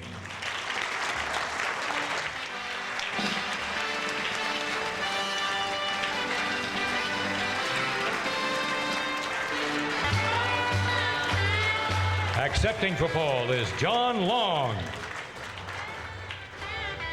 Thank you. Paul would have loved to have been here tonight. I cannot tell you how many times he said that to me over the past couple of weeks when I called to tell him that he was going to be inducted and I wanted him to be here. Instead, he sent this message for all of you. Less than 48 hours before I arrived in Atlanta in March of 1957, I didn't know where Atlanta was on a map. For 2 weeks, with my broadcasting yearbook, I traveled the Ohio and Pennsylvania turnpikes, stopping at radio stations everywhere. I'm Paul Drew from Detroit. I'm a disc jockey. This is my air check. Before a third week of following the advice from college, I doubled back to Cincinnati for a quick visit with my aunt and uncle. He owned his own seat on the New York Stock Exchange. After dinner, Uncle Max pointed to the Fortune magazine on the coffee table.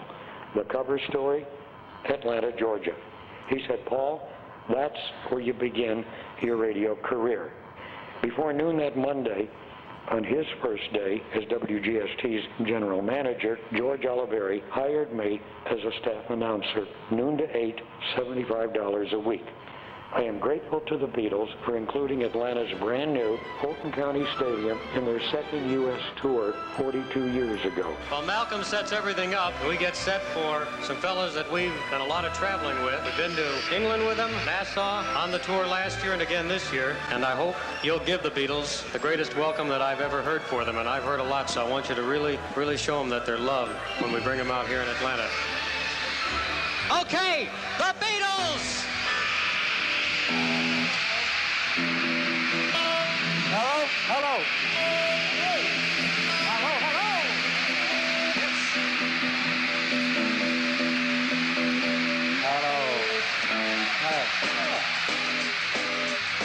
Ann and I met in Atlanta.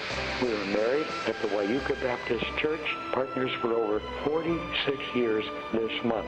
She worked with me on the shows at the radio stations. The 10 years on Atlanta's WGST, Wake and Quixie were the best 10 years of my life. Those telephone on-air dedications from teenagers were integrated years ahead of the schools they attended. Thank you from the bottom of my heart for this highest honor of my life.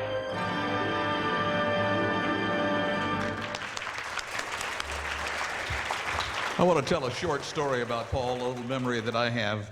Many years ago, he contacted me at WBBQ and he said, I'm going around doing a seminar for upcoming young program directors. I want to give you some of the advantage of things I've learned the hard way in the business, and I'd like for you to come to Atlanta. And I said, well, you know, I don't know. I'll see if the boss will pay for it. It was fairly expensive. And the boss, as usual, said, no way, it won't happen. So Paul called back and said, you're not signed up for the seminar. I said, I can't. They won't pay for it, and I don't have the money. He said, well, come anyway. I think you're a terrific guy who's got a career ahead of him. I'll pay your expense, including the hotel room. So I arrived at the Atlanta Holiday Inn late in the evening, about 11 o'clock, went up to the clerk, said, do you have a room for Harley Drew? And he said, Drew. Oh, yes, Mr. Drew. So I went up to the room, and it was fabulous, executive suite. I said, boy, this is really nice. The guy is being too good to me. So the next morning I come down, and there is Paul Drew, and he says, you realize you spent last night in my room? I said, well, no, I didn't. He said, I had to sleep in a broom closet because of you. And he pulled out his Holiday Inn executive card, and he gave it to me, and he said, here, you'll have better luck with this than I've had. So that's one thing I really remember about Paul, one of the great broadcasters of all time. First time I ever saw him was when I was going to Georgia Tech, and I went up to WAKE on Halloween, and he was doing his Halloween show on Wake with just candles in the studio. And first time I ever saw him, but I remember it like it was yesterday, and I love him very much.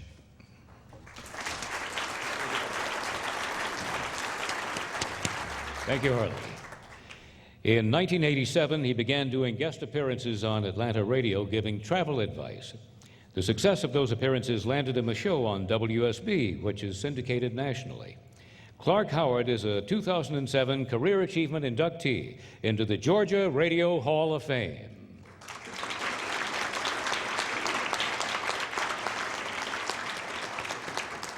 Mr. Howard did not accept our invitation to join us tonight to accept his award.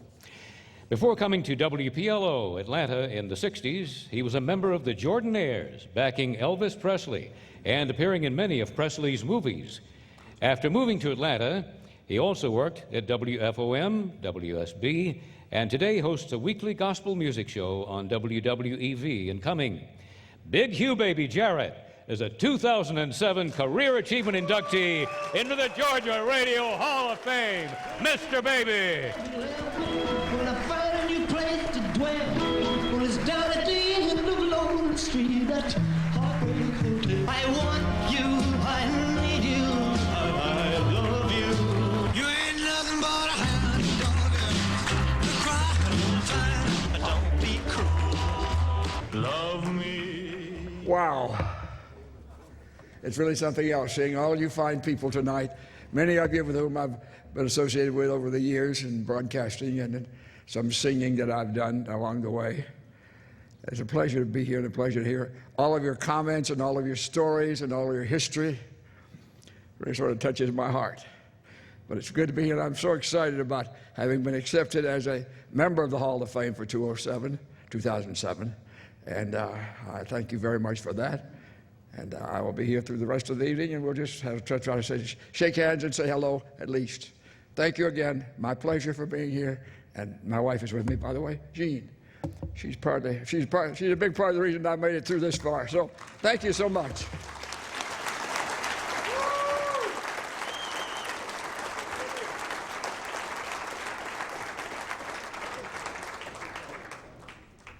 He grew up in Tallapoosa, Georgia, and worked at WECC in Bremen while attending West Georgia College. Upon graduation, he worked at WCLS in Columbus. He moved to Atlanta in 1985 and has been at 106.7 ever since. He's the longest-running morning radio personality in Atlanta and has won many local, regional, and national awards for his work in radio and in the community. Rhubarb Jones is a 2007 Career Achievement inductee into the Georgia Radio Hall of Fame.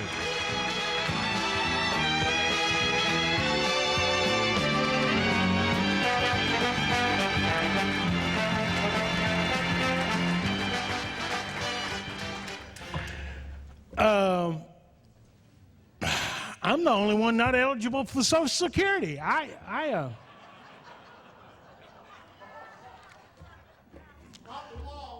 Yeah, hey, I hear you, Captain Hurd. Clark Howard couldn't be here tonight because he figured out it was too expensive to drive over here from his house. So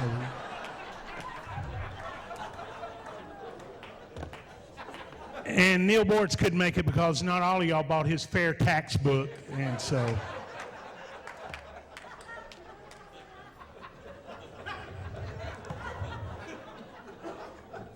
I have to say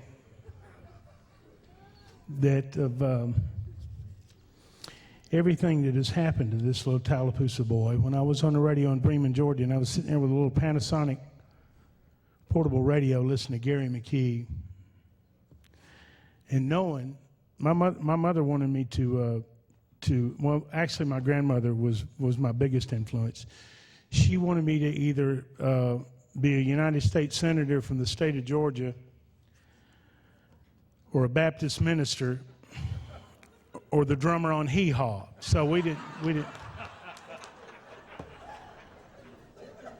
But I tell you what, a lot of people in this room had a big influence on me in show business. And I say Don Kennedy. I'll tell you what, Don Kennedy, as far as I was concerned, was, I don't know, kind of like the Johnny Carson to all of us kids. We loved him. Don Kennedy's here tonight. Can y'all give it up for him? Great man. But I keep going back, and those guys at WQXI, from Harper, Red Jones, Gary Corey, I was just thinking what a big influence, especially Gary McKee. And Garro, you're still the platinum standard, and this is something I will treasure the rest of my life. Thank you, and God bless you.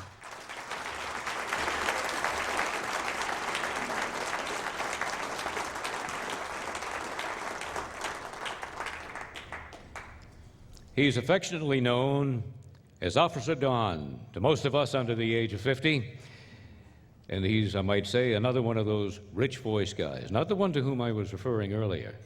But notice when he comes up here. In the 1960s, long before FM was cool, he and a group of investors started WKLS-FM. After that, he ran a state radio network and was with WSB Radio in 1983. Today, he owns and hosts the nationally syndicated radio program Big Band Jump, heard on radio stations around the world and on XM. Don Kennedy is a 2007 Career Achievement inductee into the Georgia Radio Hall of Fame.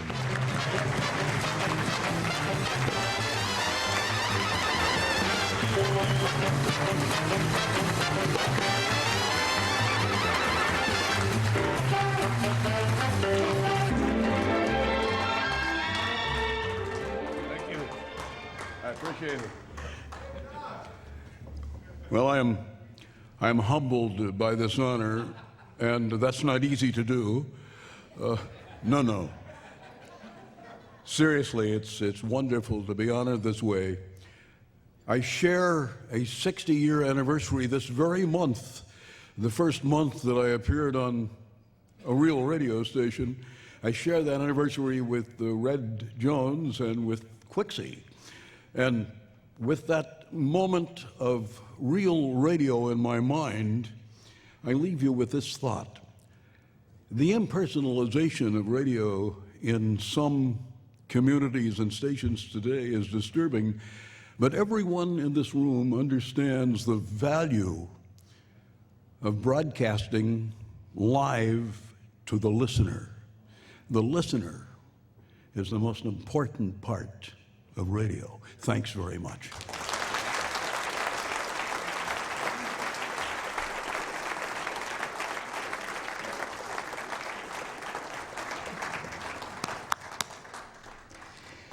He was morning man at WQXI from 1971 until 1989. He moved to WSB in July 1990, where he worked first on AM, then on FM, through December 1996. After that, he hosted the mornings at WZGC in Atlanta until he retired in 1999. Gary McKee is a 2007 Career Achievement inductee into the Georgia Radio Hall of Fame.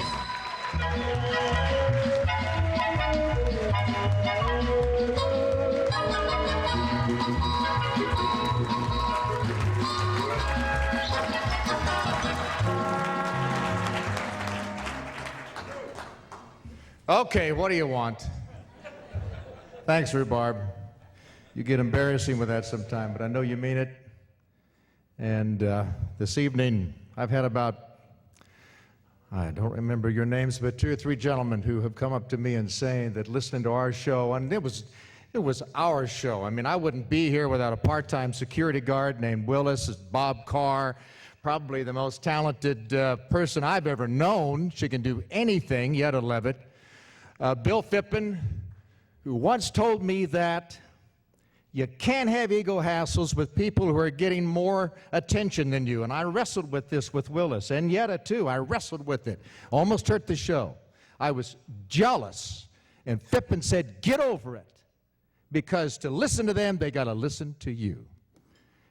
And ever since that moment, I did everything I could to make anybody that came on my show sound as best as they could, and hopefully it paid off. So thank you, Bill Phippen. Thank you, John Patton, who gave me my first major market break. Thanks to Bob and Yetta, my wife Anita, and my purple angel, Jerry Blum. And it's good to know that they've got a hard-to-work-with wing in the Georgia Radio Hall of Fame. I'll be good company with Rhubarb. We'll welcome Skip Carey next year, maybe. Okay. Thank you.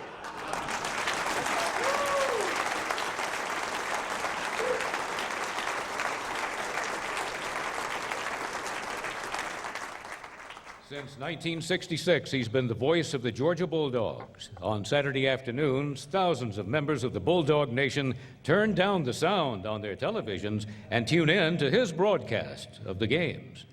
Larry Munson is a 2007 Career Achievement inductee into the Georgia Radio Hall of Fame.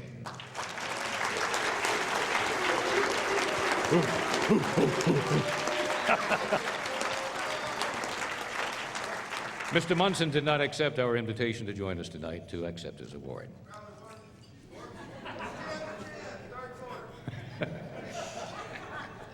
He gave up a good job in the insurance business after being bitten by the radio bug and started working at Atlanta's first talk station, WRNG. He was on WSB from 1988 until 1991, then started his own radio network, the Fun Seekers Radio Network. He hosts a daily show heard on stations in Georgia and the Southeast. Ludlow Porch is a 2007 Career Achievement inductee into the Georgia Radio Hall of Fame.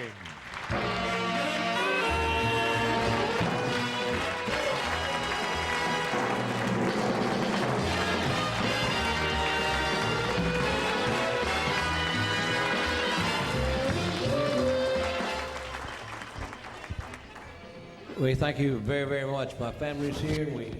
We all thank you for this great honor. It's been a long journey, but it's been fun all the way. I hope you were there when I interviewed Hank Morgan for 3 hours about Atlanta Crackers baseball. And I hope you were there when I proved that Montana didn't exist. I hope you were there when Montana does not exist. I hope you were there. Incidentally, I'm delighted to be here tonight, and I'm particularly delighted to see Don Kennedy. I thought he was dead.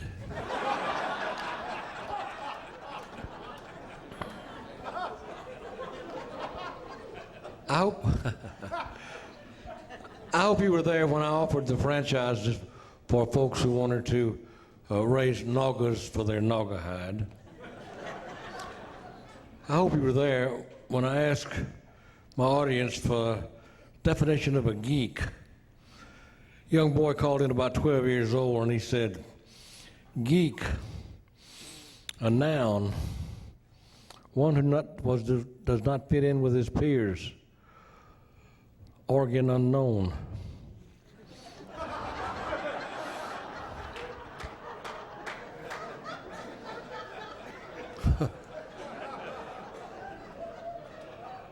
I hope you were there the night I was discussing ghosts and haints and boogers, and a little old lady called in to tell me that she'd been alone at home and she laid down for a nap. And when she was awakened sometime later, someone had covered her with a warm African.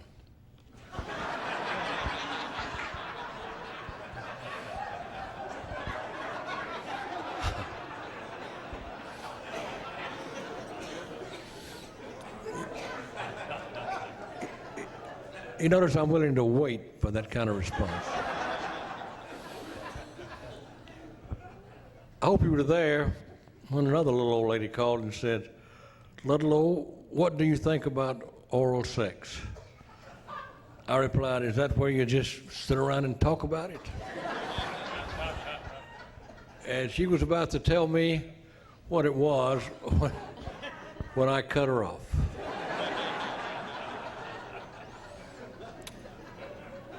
I hope you were there.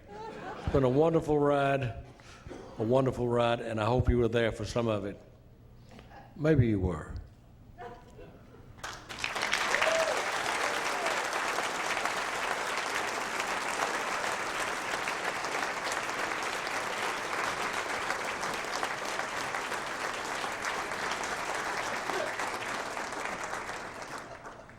And my apologies for any errors I made. I know I got the first thing totally miscombobulated, and any mispronunciations, if there were any. Let's stand and salute the 2007 Career Achievement inductees into the Georgia Radio Hall of Fame.